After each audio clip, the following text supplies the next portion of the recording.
So I'm going to talk a little bit more about clean bulking. I kind of touched on this before a little bit, and I really want to just keep kind of building on it.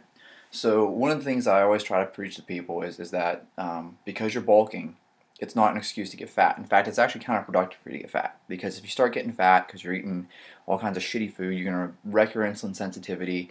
It's going to make it harder for you to cut later. Okay, and the other thing is that whenever your insulin sensitivity is high, your body is better at taking the glucose that you're consuming and channeling it into your muscles to be glycogen, and then you're going to end up having better workouts. Okay, when your insulin sensitivity sucks and you're just storing body fat, your workouts are actually going to suck. The reason being, lower insulin sensitivity, it also means that your body's not as good at taking the sugars and storing them to be used whenever you're actually training. So with that in mind, what I want to talk about is this whole concept of clean bulking that I keep preaching about. So basically, all you're going to do is just stick to the clean foods that you normally would eat. The clean, I hate that term really, clean versus dirty eating, because all food is good. But the thing is that you're going to just eat more of it. And the way I do this is I count calories, because it's just like dieting, because it really is dieting. It's just dieting up instead of dieting down. And then I slowly increase those all the time. And then whenever I start noticing negative shifts, like I start gaining body fat, I just back off a little bit and I will drop body fat even while I'm bulking. Because what's happening is my body gets accustomed to, let's say, 3,600 calories and I drop to 3,400. Okay, I'm still over what I'm expending, but just simply because I'm over what I'm expending doesn't necessarily mean that my body's going to convert it all into fat. And because I was eating 36, now I drop to 34, boom, I actually end up losing some body fat initially. If you keep up with it, you're going to gain some body fat, and that's to be expected. If you want to move up in weight, I wanted to move.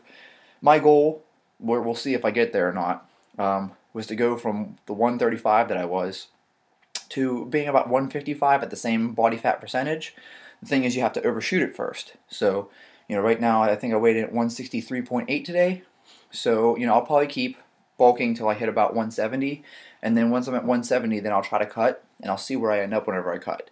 And hopefully I can end up at 155, around 5 to 6% body fat again, somewhere in that range. So that's the goal for me. The way I'm doing it is literally, like I said, just eating more of the same food. So, the other day I post-workout was literally 4 pounds of chicken wings. And I don't put like any weird funky sauces on them and stuff like that. I just use a little bit of hot sauce. It's like cayenne and garlic or something like that. I think it's just vinegar with cayenne. So it's not even like it has sugar in it or anything like that. So there's my chicken wings, and then I have potatoes with it, russet potatoes, because they have a really high glycemic index. And I try to stick to, like I said, clean food in the sense of what people think are clean and dirty. I don't really like using those terms, but they've become so commonplace. Everybody uses the terms clean and dirty anymore that I feel like I have to use those terms so people know what I'm talking about. Or maybe for another meal I'll have a steak, like the other day I grabbed a 3 pound chuck roast and I just slow cooked it in the crock pot. It was fantastic. It literally just like fell apart. It was so tender, and I had sweet potatoes with it. I'm not downing. I mean, I've seen people's like bulking diets where like, oh yeah, I go to McDonald's first thing in the morning and I get all these croissant witches or whatever the hell they are, and they eat those and the McMuffins and stuff like that, and then they eat like Whoppers for lunch, and I did that. I mean, I'm not going to pretend like I've never done that. We all tried that. I remember when I was in college and I was like, I need to get huge. Is my goal. I had this image in my mind, right? I wanted to be this massive, massive bodybuilder. Like I just thought I was gonna be massive, bulked up, Ronnie Coleman style. One, I don't have the genetics for it, okay, and two, I didn't at that time. I didn't understand that to get that big, you gotta use a little extra uh, recovery supplements, and so the thing is at that time I remember my girlfriend and I, we would hit up like Burger King for lunch, and I'd be like, oh yeah, I'm gonna get like 3 double Whoppers or some crazy ass amount of food, and then I'd eat a whole pizza that night, and it was just like my excuse was I could eat all I want because I'm bulking. the thing is, I mean, I don't even bullshit people. I'm pretty lucky genetically. I don't get fat very easily. So even whenever I eat ridiculous amounts of calories, I really don't get very fat off of it. I have a hard time getting over 15% body fat, even if I was trying to do it intentionally. I don't think I've ever been over 15%. So when you stop and look at the whole bigger picture, though, what you really want is you want to gain good, lean body mass. It's not worth it to gain fat, because when you start gaining fat, fat's doing nothing for you, to be totally honest. I mean, like if I put on 50 pounds of fat, it's not going to increase my back squat at all. Okay, but if I put on 5 pounds of lean muscle, it probably will increase my back squat. So, my goal is always to maintain at least, I have to stay over a double body weight back squat. That's like a rule that I made for myself a long time ago.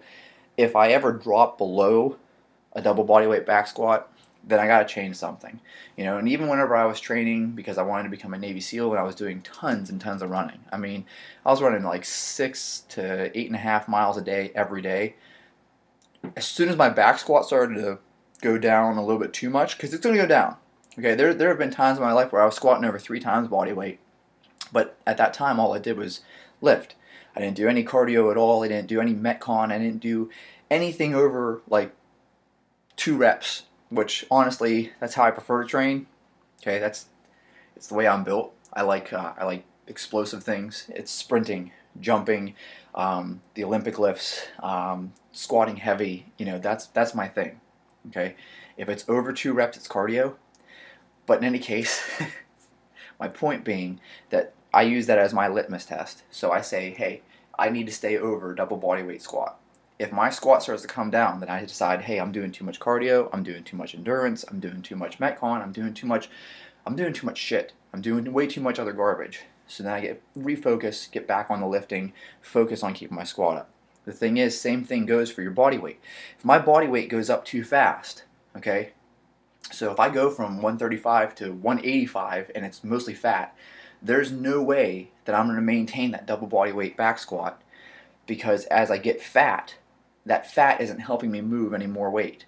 And so I'm going to actually throw off my ratio of strength to weight ratio. And that to me is a big thing.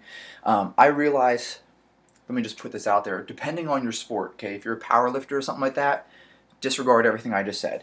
It does not matter what you weigh, especially when you're open classes. There's lots of power lifters that are huge and they just eat. Totally different sport, totally different goals, everything like that. My goal at this point in time is to be fit overall. And my feeling is to be as athletic as you possibly can. Okay? You need to have a good strength to body weight ratio. Now that's a completely different goal than just, I want to lift the most weight possible. If my goal was to have a 1,000-pound deadlift, I would eat all I wanted. I wouldn't worry about strength to body weight ratios. I wouldn't worry about any of that shit at all. The only thing I would worry about is how much weight's on that bar that I'm pulling up. Boom! Hit that 1,000-pound deadlift. That's all I care about. If that's your sport, disregard everything I said. Go eat. That's all you gotta do. But if you want to be athletic, if you want to be a good hockey player, you want to be a good football player, you want to be a good soccer player, whatever it is, you need to maximize your body weight to strength ratio. Okay? And the reason being, because you need to move well. All right? I spent the last half of my life, more than half of my life, learning how to move weight. Okay? I'm very, very good at moving weight. What I wasn't good at, okay, is moving my body. And it's a funny thing. People hear that and they're like, that doesn't make a lot of sense. Well, it does make a lot of sense, actually. Okay, I was very, very good at moving weight, but I wasn't good at moving my body. And John Welborn made a comment that I grasped onto immediately, because I recognized myself in it. And he said, "Look like Tarzan, play like Jane." Okay, and I can tell you that in my own personal experience, the reason why I made a lot of teams that I made, that I shouldn't have made probably, is because I try out very well. When I go to tryouts, I absolutely fucking kill everything. Okay? Why? Because I spend all my time, in the weight room. Not literally in the weight room. I mean, sometimes it's ice time, sometimes it's me just training on a field, dryland training, whatever it is, but I spend all my time doing drills and lifting and training and all this stuff like that. I'm very, very good.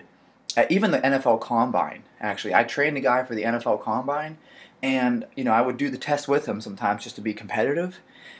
My scores weren't half bad, especially for a guy that only weighed 140 pounds at the time. My scores really weren't bad at all. I even was able to bench press, 225 pounds for, I think I did like 8 reps, which personally I thought that was absolutely kick-ass at 140 pounds. Um, but the thing is, okay, obviously I'm not going to play football, all right? I'm like 5'9.5", I think, is what my official height is, and when I weigh 135 to 140 pounds normally, obviously I'm not about to be playing football anytime soon. But this is my point, though. Okay, I was very good at moving weight, and so I would try out well, but I didn't move my body well, and so I don't think I played very well actually. Like in respect, I don't want to say that I wasn't any good, because obviously if I wasn't any good, I would have got cut from the teams. Okay, but I tried out better than I actually played. And the reason being is because I do better in the gym than I actually do on the field. Okay?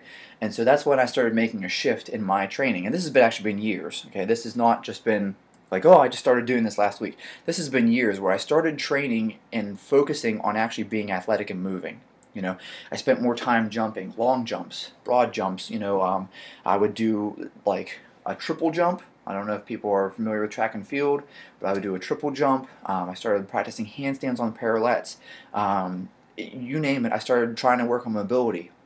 I got small hurdles and started jumping through hurdles, doing ladder drills, things like that, starting to move better, right? Because if I can move my mass better, it's going to make me a better athlete regardless of how strong I am.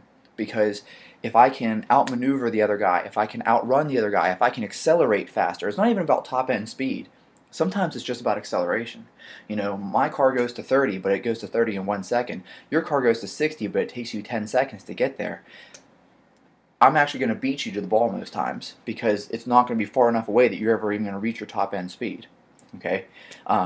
Anyways, my point is that when you want to bulk, if you want to stay athletic, you need to gain quality mass. It can't be just packing on fat. Okay? And so what I tell people to do is take the same food that you normally eat and just eat more of it. Okay? So get up, have breakfast, and what do you normally have? You have some like eggs and oatmeal or something like that. Okay, now you're going to eat more eggs. So, if you normally eat 4 eggs, eat 6 eggs. Okay, and if you normally eat a half cup of oatmeal, eat 3/4 cup of oatmeal. All right, this does not have to be a huge increase in food. It's not like you need to sit down and be like, I have to eat a dozen eggs and 3 cups of oatmeal and just force it all down. Yeah, there's a time and place for that. There absolutely is. Please don't get me wrong. There are days in my programming where I have extremely high calorie days. In those extremely high calorie days, yes, I hate food. I'm absolutely miserable. I am sitting there thinking to myself, I can't eat one more bite. This is awful. And I still just force myself through it because why? Because there's a goal in mind. It's a means to an end. But the point that I'm making here is, look at your normal intake and then just increase it. So, lunch you normally have, I don't know, say chicken breast with some rice and a handful of almonds. Just eat a larger serving of chicken. So if you normally eat 8 ounces, eat 10 ounces. If you normally eat 1 cup of rice, eat like a cup and a quarter or a cup and a half. If you normally have a handful of almonds, have 2 handfuls of almonds. If for dinner you normally have a steak and a potato, eat a slightly larger steak. So if you normally eat like a 10-ounce steak, eat a 12-ounce steak. And if you normally have 1 potato, have 2 potatoes. It's that simple. It really is. Like, people overcomplicate it. People contact me all the time. What should my macros be? You're bulking. Okay? Yes, you can start counting macros if you want to get really, really in there. I count macros. I record everything that I do. I have a notebook where I write down literally every single thing that I eat, and I pay attention to my macros. But for 99% of people in 99% of applications, just simply eat a little bit more, and when you notice that you start gaining more body fat than muscle, just simply back off the calories just a little bit. And you will notice very quickly you're going to lean out and you're going to start putting back on quality mass instead of just putting on, fat. So I hope this was clearer than my previous attempts to talk about clean bulking. I hope that this was something that people were able to actually take and start applying it, but it really, don't overcomplicate it. Okay, I know there's going to be people who are going to contact me and be like, well, how many grams of this should I eat? How many grams? Don't overcomplicate it. Take what you normally eat and just slightly increase it. Each week, just slightly increase it. And then maybe every 4 to 5 weeks, slightly decrease it for a week or two. And you'll notice you can literally actually cut while bulking because you're gaining fat. Your metabolism is actually going to speed up a little bit. You're going to have higher levels of like T3. You're going to have lower levels of reverse T3. You're going to have just better thyroid function because you have more food coming in. And so whenever you back off the calories just a little bit, you'll notice you will probably actually drop fat while you're bulking. And I know it seems like a crazy concept, and people say, "Oh, you can't possibly do that unless you're new." No, I think it works even for mid-range athletes. Now, if you're a really high-range athlete, it's very, very hard to lose fat while bulking, but I will say you can. Okay, you can, but it's going to be minimal. You have to really be dialed in. You have to be one of those people that's obsessive and gets DEXA scans more often than you should to actually measure those changes because they're very, very slight. You're not going to see like big shifts in body fat percentages. It's going to be a very, very slight shift. You have to be crazy like I am, where you constantly are getting scanned or bod pod or hydrostatic weighing or something like that to keep tracking those really small changes because they're very hard to see. But that's where this is coming from. Clean bulking is. I'm not pitching this for powerlifters, not even weightlifters. I'm not even pitching this for strongman competitors. This is just for if you are an athlete and you want to be as capable as you can. Your goal should always be to maximize your ability to move your body, not your ability to move weight. And so therefore you should have the best strength to body weight ratio that you can possibly come up with.